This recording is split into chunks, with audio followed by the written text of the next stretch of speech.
Governor Punjab से इख्तलाफात। लाहौर के Aitchison college के प्रिंसिपल का बतौर एहतजाजन ओहदा छोड़ने का ऐलान। माइकल टॉमसन का गवर्नर पंजाब पर तालीमी इदारे में सियासी मुदाखलत का इल्ज़ाम। इख्तलाफ आहा चीमा के बच्चों की फीस मुआफ़ी के मामले पर गवर्नर हाउस से हुआ। प्रिंसिपल ने कॉलेज स्टाफ के नाम खत में गवर्नर पंजाब के खिलाफ चार्जशीट पेश कर दी। लिखा, स्कूल में अकरबा परवरी और सियासत की कोई गुंजाइश नहीं।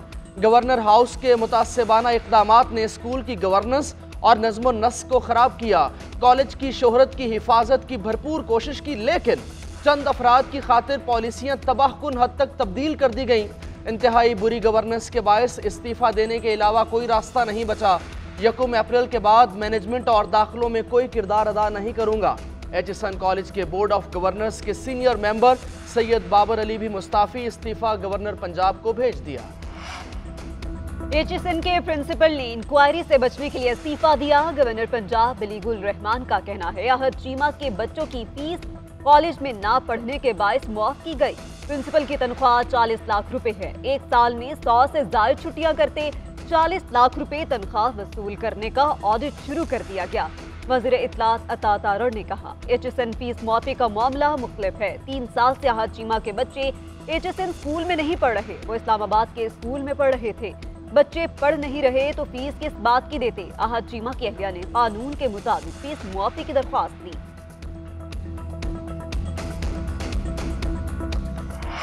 गैस की कीमतों में हालिया इजाफे पर वज़ीर आज़म शहबाज शरीफ बरहम। हालिया इजाफे का फोरेंसिक ऑडिट करके रिपोर्ट पेश करने की हिदायत। ओगरा और गैस कंपनीज की कारकर्दगी का जायजा लेने का फैसला। गैस इंफ्रास्ट्रक्चर, गैस चोरी और नाकिस कारकर्दगी की रिपोर्ट भी पेश करने की हिदायत। वजारत तवानाई को 1 से 3 माह में 16 टास्क मुकम्मल करने का हुक्म। पाक ईरान गैस पाइपलाइन मंसूबे की मॉनिटरिंग के लिए बैनुल वजारती कमीशन बनाने की हिदायत। 1 माह में नए इंडस्ट्रियल जोन तैयार करने का प्लान तलब। उधर वज़ीर आज़म शहबाज शरीफ का टैक्स चोरों के खिलाफ इक़दामात का हुक्म। इंक्वायरी कमेटी कायम। कमेटी 7 रोज़ में टैक्स चोरी में मुलव्विस अफराद की निशानदही करेगी। वज़ीर आज़म कहते हैं, मुल्क मुआशी मुश्किलात का शिकार है और माफिया मिली भगत से कौमी खजाने को नुकसान पहुंचा रहा है। अवाम पर फिर गैस बम गिराने की तैयारियां। ओगरा में सुई नॉर्दर्न गैस की कीमतों में 155% इजाफे की दरख्वास्त पर समाअत। कीमतें बढ़ने की सूरत में नए निर्खों का इतलाक 1 जुलाई से होगा। चेयरमैन ओगरा का कहना है, जरूरी नहीं कीमतों में इतना इजाफा हो जितना मीडिया पर आ रहा है। ओगरा सिर्फ सुई नॉर्दर्न की बात नहीं सुनता, समाअत मुकम्मल करके तमाम पहलुओं का जायजा लेंगे।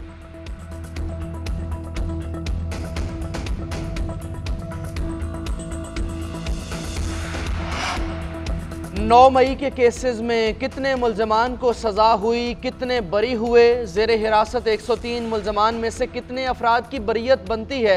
अटॉर्नी जनरल से तफसीलात तलब। सुप्रीम कोर्ट का फौजी अदालतों में महफूज शुदा फैसलों की समरी भी पेश करने का हुक्म। सुप्रीम कोर्ट में फौजी अदालतों में सिविलियंस के ट्रायल के खिलाफ समाअत। अटॉर्नी जनरल ने कहा कि सुप्रीम कोर्ट के हुक्म इम्तना की वजह से बरीयत के फैसले नहीं हो सके। वकील सलमान अकरम राजा ने दलाइल दिए, बरीयत के फैसले पर तो कोई हुक्म इम्तना नहीं था। जो मुल्जमान बरी हो सकते हैं उनके फैसले सुनाने की इजाज़त दी जाए। जस्टिस अमीनुद्दीन खान ने रिमार्क्स दिए, जो मुल्जमान बरी हो सकते हैं उन्हें तो करें, कानूनी लड़ाई चलती रहेगी। जस्टिस मुसर्रत हिलाली ने रिमार्क्स दिए, बरीयत का फैसला मानने का मतलब तो फौजी अदालतों का इख्तियार समाअत तस्लीम करना होगा। फौजी तहवील से बरीयत के बाद मुल्जमान की हिरासत भी गैर कानूनी तसव्वुर होगी। जस्टिस अमीनुद्दीन ने रिमार्क्स दिए, अगर सुप्रीम कोर्ट फौजी अदालतों का दायरा इख्तियार ही तस्लीम ना करे तो बात खत्म हो जाएगी। फैसल सिद्दीकी की अदालती कार्रवाई बराह रास्त नशर करने की अपील। केपी हुकूमत की फैसले के खिलाफ दरखास्त वापस लेने की इस्तदा। जस्टिस रिटायर्ड जवाद एस खाजा के वकील ख्वाजा अहमद हुसैन का बेंच के साइज पर एतराज। किसी को पता नहीं साइफर का मतन क्या है, लेकिन कह रहे हैं दुश्मन को फायदा हो गया। सारा केस एक डॉक्यूमेंट के गिर्द घूम रहा है, वो डॉक्यूमेंट और उसका वतन रिकॉर्ड पर नहीं। Chief justice Islamabad high court Aamir Farooq के रिमार्क्स। कहा, ये सिविल केस नहीं क्रिमिनल केस है, मफरूजों पर नहीं जा सकते। इस्लामाबाद हाई कोर्ट में बानी पीटीआई और शाह महमूद की सजा के खिलाफ अपीलों पर समाअत। जस्टिस गुल हसन औरंगजेब ने इस्तफसार किया, क्या असल साइफर दफ्तर खारजा में मौजूद है।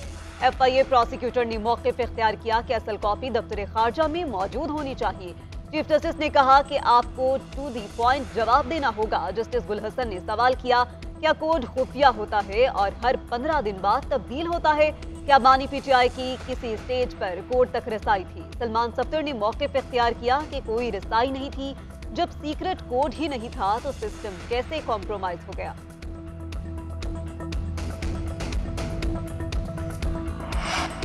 तहरीक इंसाफ का नून लीग के रहनुमाओं राना सनाउल्लाह और मरियम औरंगजेब के खिलाफ मुकदमा दर्ज कराने का ऐलान। मुकदमा दर्ज न होने पर अडियाला जेल के सामने धरना देने का ऐलान। तर्जुमान पीटीआई रऊफ हसन की कोर कमेटी इजलास के बाद मीडिया से गुफ्तगू। कहा, पुलिस ने राना सनाउल्लाह के खिलाफ मुकदमा दर्ज नहीं किया। अगर पुलिस हठधर्मी पर कायम रही तो अदालत से रुजू करेंगे। बानी पीटीआई के केसेस पर समातें सुस्त रवि का शिकार हैं। पीटीआई कोर कमेटी ने chief justice Islamabad high court पर अदम एतमाद का इजहार किया। बानी चेयरमैन के केसेस से अलग होने का मुतालबा कर दिया। उधर असद कैसर कहते हैं, पार्टी में इख्तलाफात नहीं, डिसइंफॉर्मेशन ना फैलाई जाए। हमारी जंग पाकिस्तान की सलामती की जंग है। जमहूरियत हर पाकिस्तानी शहरी का हक है। मौजूदा हुकूमत एक फाशिस्ट हुकूमत है। फैसलाबाद में गले पर डोर फिरने से नौजवान आसिफ अशफाक की हिलाकत। वज़ीर आला पंजाब मरियम नवाज और नवाज शरीफ मुतासिरा खानदान का दुख बांटने आसिफ के घर पहुंच गए। आसिफ की हिलाकत पर गहरे दुख और अफसोस का इजहार।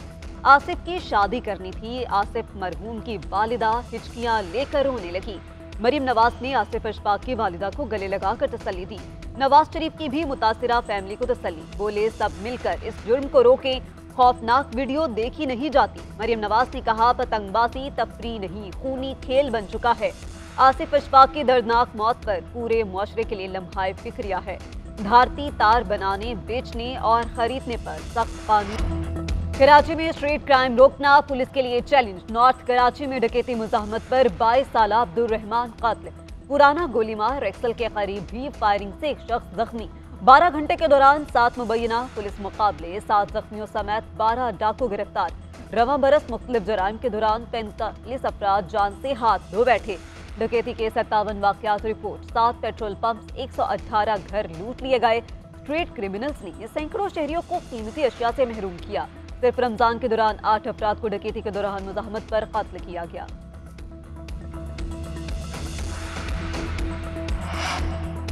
कराची में डकैती मुजाहमत पर कत्ल होने वाले अब्दुल रहमान की नमाज जनाजा अदा। अहले खाना, अहले इलाका और MQM रहनुमाओं की शिरकत। मीडिया से गुफ्तगू में फारूक सत्तार ने कहा, आज एक और नौजवान को सुपुर्द खां किया गया। पूरा कराची अश्कबार है। सूबाई हुकूमत अमन व अमान में नाकाम हो गई। शहर को डकैतियों के लिए छोड़ दिया गया। शहर में अमन कायम न हुआ तो ईद के बाद वज़ीर आला हाउस का घेराव करेंगे। कराची में स्ट्रीट क्राइम का खात्मा तरजीह है। पुलिस की इस्तेदाद कार बढ़ाने की कोशिश की जाएगी। स्ट्रीट क्राइम, मनशियात की रोकथाम अवलीन तरजीह है। हंगामी बुनियादों पर इकदाम करेंगे। आईजी सिंध गुलाम नबी मेमन ने अपनी तरजीहात बता दी। कहते हैं, सिंध पुलिस को जदीद टेक्नोलॉजी से लेस करेंगे। पुलिस क्रिमिनल डाटा बैंक को बेहतर करना है। सेफ सिटी प्रोजेक्ट को जल्द अज जल्द मुकम्मल करेंगे। कच्चे के डाकुओं के खिलाफ भी सख्त एक्शन लिया जाएगा। कनकोट, घोटकी, कश्मोर में डाकू की सरकोबी की जाएगी।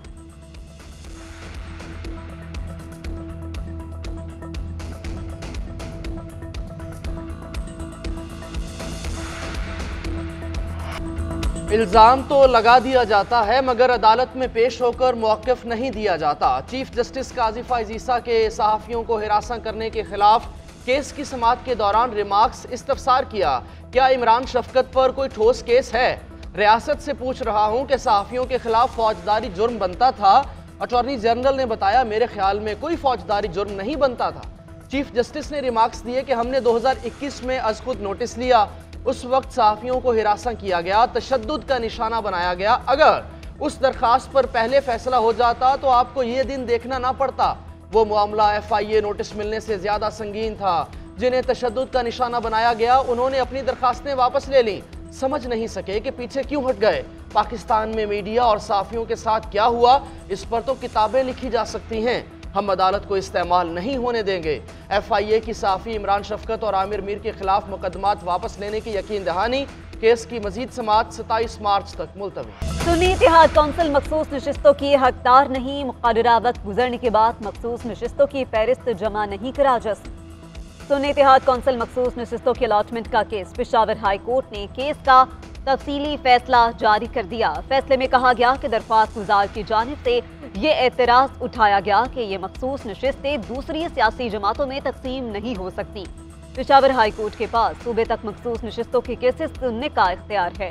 इलेक्शन कमीशन का दीगर सियासी जमातों में मखसूस नशिस्तों की तकसीम का फैसला आइन के आर्टिकल 51 के मुताबिक है। अपोजिशन जमातों की मखसूस नशिस्तों पर हलफ से मुतल्लिक दरख्वास्त अदालत ने दरख्वास्त कल समाअत के लिए मुकर्रर कर दी।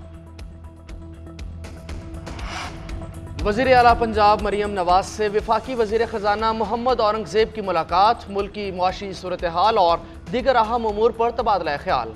मरियम नवाज ने कहा कि मिलजुल कर पाकिस्तान को मुआशी मुश्किलात से निकालेंगे। वज़ीर ख़जाना से मुआशी बेहतरी के लिए अवाम दोस्त फैसलों की तवक्को है।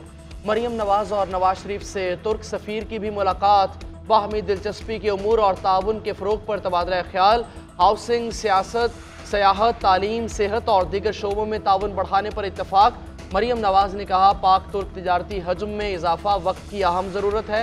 तुर्क सरमायाकारों को हर तरह की सहूलियात फराहम करेंगे। नवाज शरीफ और मरियम नवाज से वज़ीर दिफा ख्वाजा आसिफ की मुलाकात, मुल्क की सूरत हाल पर तबादला ख्याल। तहरीक इंसाफ के रहनुमा मुराद सईद को बड़ा रिलीफ, सेनेट इलेक्शन लड़ने की इजाजत मिल गई। पेशावर के इलेक्शन ट्रिब्यूनल ने फैसला सुना दिया। आजम सवाती और खुरम ज़ेशान भी सेनेट इलेक्शन के लिए अहल करार, कागजात नामजदगी मंजूर कर लिए गए। आजम सवाती का कहना है सेनेट में आवाम के हक और सच की बात होगी। मुल्क इस तरह नहीं चल सकता। हमने मुल्क में कानून की हुक्मरानी को यकीनी बनाना है। बदला लेने के बजाय पाकिस्तान की शनाख्त पैदा करने की कोशिश करेंगे। उधर MQM के रहनुमा नजीब हारून की सेनेट इलेक्शन में हिस्सा लेने की अपील मंजूर।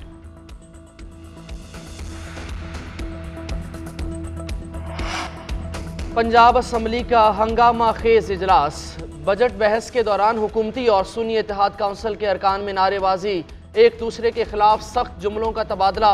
अपोजिशन बेंचेस से नाजेबा इशारे करने पर वजीर इत्तलात उस्मा बुखारी और दीगर खवातीन अराकीन का ऐवान से वॉकआउट। डिप्टी स्पीकर का इंक्वायरी का हुक्म, हुकूमती अरकान ने बजट को मुतवाज़न, अपोजिशन ने इसे आदादो शुमार का गोरख धंधा करार दे दिया। सुन्नी इत्तेहाद काउंसिल के रुकन एजाज शफी HE सन कॉलेज के प्रिंसिपल के इस्तीफे को अफसोसनाक करार देते हैं। कहा कि ब्यूरोक्रेट के बच्चों की फीस मुआफ करवाने के लिए तारीखी तालीमी इदारे को तबाह किया जा रहा है। इजलास कल सुबह 10 बजे तक मुलतवी। कैप्टन रिटायर्ड मोहम्मद सफ्दर ने साबिक जजेस को कौमी मुजरिम करार दे दिया। पेशावर में न्यूज कॉन्फ्रेंस में बोले साबिक चीफ जस्टिस साकिब निसार और पनामा के सुनने वाले 5 जजेस ने जनरल बाजवा और फैज हमीद की इमा पर गलत फैसले दिए। जनरल बाजवा ने इसलिए गलत फैसला दिलवाया कि उन्हें इल्म था कि नवाज शरीफ एक्सटेंशन नहीं देगा। फैज हमीद ने जनरल बाजवा के बाद आर्मी चीफ बनने के लिए इलेक्शन छुड़ाया। उन कौमी मुजरिमों को अदालती कटहरे में लाना होगा।